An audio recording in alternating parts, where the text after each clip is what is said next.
Bon. Simplement, il ne faut pas que ce soit une astuce pour essayer de se tirer d'une mauvaise situation. La proposition qui a été faite par Laurent Berger est une proposition sincère. Vous savez, moi, je serais le gouvernement, il m'est arrivé d'avoir des partenaires, enfin, et j'aurais un partenaire comme Laurent Berger, avec la patience de Laurent Berger et la capacité à continuer à rechercher des compromis de Laurent Berger, je ne chercherais pas à lui faire un mauvais coup. Vous pensez que le gouvernement est prêt à lui faire un mauvais coup? Je ne voudrais pas que cette conférence soit une astuce.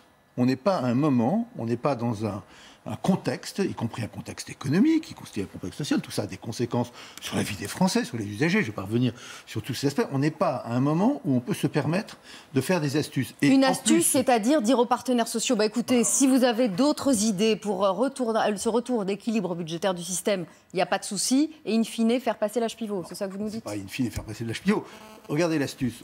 On dit, vous me tendez la main, je prends votre main, on fait cette conférence de financement. Très bien.